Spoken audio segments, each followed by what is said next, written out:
العزت عظیم المرتبت ہم سب کو اس ماہ مقدس میں آپس میں اتفاق، اتحاد اور محبت کے ساتھ رہنے کی توفیق عطا فرمائے۔ یقیناً ماہ مقدس میں اللہ رب العزت نے شیطان کو قید کر دیا۔ اب جو بھی اگر کوئی گناہ ہوتا ہے، اب اس میں یہ نہیں کہ ہم کہیں گے کہ یہ شیطان کی طرف سے، بلکہ اب اس مہینے میں وہ بندہ گناہ کرے گا جو گناہوں کا عادی ہوگا، اور اس میں یہ نہیں کہ یہ شیطان کی طرف سے تھا، بلکہ کچھ یوں ہوتا ہے کہ جو بندہ سارا سال شیطان کے کہنے پہ چلتا ہے تو پھر ماہ مقدس میں بھی اس کو وہ خیر و برکت نہیں نصیب ہوتی جو کہ ہونی چاہیے۔ لیکن اس کے باوجود بھی رب تعالیٰ فرماتا ہے کہ تم روزے رکھو، تم روزے رکھو۔ اس کی وجہ یہ ہے کہ اگر تم روزے رکھو گے تو تم متقی ہو جاؤ گے، پرہیزگار ہو جاؤ گے، رب تعالیٰ سے ڈرنے والے ہو جاؤ گے۔ تو اب جو بندہ روزہ نہ رکھے، اب قرآن مجید میں آیا کہ یا ایھا الذین آمنوا کتب علیکم الصیام، اب قرآن مجید کی آیت ہے، نص قطعی ہے، اس کا انکار کفر ہے اور نہ رکھنا گناہ کبیرہ۔ تو جو بندہ روزہ نہیں رکھے گا اس کی بہت بڑی سزا ہے، اور جو روزہ رکھے گا اس کے لیے بہت بڑے انعامات ہیں۔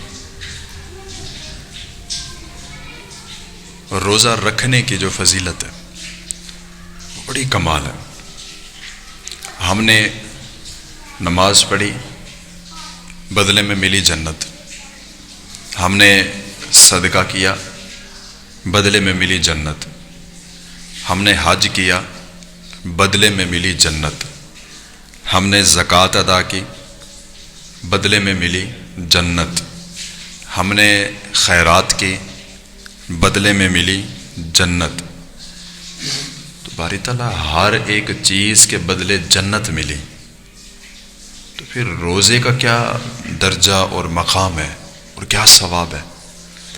تو رب تعالیٰ فرماتا ہے کہ ہر ایک عبادت کے بدلے میں تمہیں جنت ملے گی، لیکن روزہ ایک ایسی عبادت ہے اور اس کا مقام اور مرتبہ یہ ہے کہ جو بندہ اس کو رکھے اور پھر اس کے تقاضے پورے کرے، رب تعالیٰ فرماتا ہے کہ اس کو بذات خود میں مل جاتا ہوں۔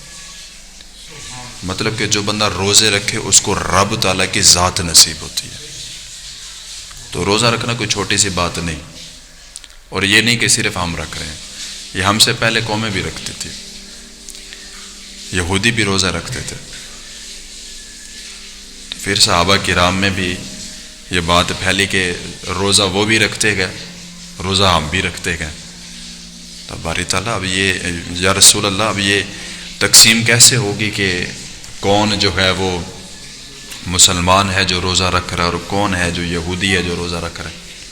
تو پھر کریمہ کا علیہ الصلوۃ والسلام نے فرمایا کہ اے میرے صحابہ، مسلمانوں کے درمیان اور یہودیوں کے درمیان فرق کرنے والی چیز جو ہے وہ سحری ہے، کہ جو یہودی تھے وہ سحری نہیں کرتے تھے۔ ہم میں بھی یہ لازم اور ضروری بات پکڑنی چاہیے کہ روزہ رکھنا ہے نا، چاہے کھانے کی طلب ہے نہیں ہے، سحری کے ٹائم اٹھنا ہے، کھانا ضرور ہے۔ سحری کے ٹائم اٹھنا بھی عبادت ہے، سحری کرنا بھی عبادت ہے، اور یہ بہت بڑی نیکی ہے، اور کوئی بھی بندہ اس نیکی سے، اس اجر سے، اس ثواب سے محروم نہ رہے۔ یہ نہیں کہ یار سحری کے وقت کھانے کا دل نہیں کر رہا کیسے کھاؤ، نہیں، بلکہ سحری لازمی کرنی ہے، کیونکہ حدیث میں ہے کہ سحری جو ہے یہ مسلمانوں میں اور یہود و نصارہ میں فرق کرتی ہے، تو سحری کو نہیں چھوڑنا۔ آپ کچھ بندے ایسے ہیں جو سفر میں ہیں، روزہ نہیں رکھ سکتے، ان کے لیے چھوٹ ہے کہ وہ باقی دنوں میں روزہ رکھیں، لیکن ضروری ہے کہ وہ بھی سحری کریں۔ بھائی آپ نے روزہ رکھا ہے نہیں رکھا وہ ایک بعد کا مسئلہ ہے، تو یہ بھی بہت بڑا گناہ جس کی سزا بہت زیادہ ہے۔ روزہ رکھنا نہ رکھنا اس میں کافی ساری جو ہے نا وہ آ جاتی ہے بندے کے اندر کہ جی مجبوری ہے، کوئی ایسا معاملہ بن گیا جو روزہ نہیں رکھ سکا، لیکن سحری اور افطاری ضرور کرنی ہے۔ اور یہ نہیں کہ اگر ہمارے ساتھ کوئی ایسا بندہ بیٹھا جس نے روزہ نہیں رکھا ہوا اور پھر ہم اس کو عجیب سی نگاہوں میں دیکھیں کہ یار اس نے روزہ نہیں رکھا اور کھانا کھانے آ گیا، آپ اس کو کچھ نہیں کہہ سکتے، کیونکہ سحری اور افطاری یہ کرنا بھی ثواب ہے۔ تو کوئی بھی بندہ اس چیز میں یہ نہیں کر سکتا کہ جی اس نے روزہ نہیں رکھا ہوا تو یہ سحری نہیں کر سکتا، یہ ساری چیزیں، یہ جو ہے نا یہ ہمارے اندر جو ہے شیطان کی طرف سے جو چیزیں شروع سے چل رہی تھی وہ بار بار آتی ہیں، تو ان چیزوں کو ختم کرنا ہے۔ رمضان المبارک میں کوشش کرنی ہے کہ اپنے دلوں کو صاف رکھنا ہے۔ رمضان المبارک میں روزے کی حالت میں غصہ نہیں کرنا، روزے کی حالت میں بد نگاہی نہیں کرنی۔ اگر کوئی بندہ روزے کی حالت میں کچھ یوں کرے کہ یار اتنا لانگ ٹائم ہے، لمبا ٹائم ہے، تو یار موبائل یوز کر لیں، ڈرامے دیکھ لیں، گانے سن لیں، فلمیں دیکھ لیں، تو یہ روزے کو مکروہ کر دیتا ہے۔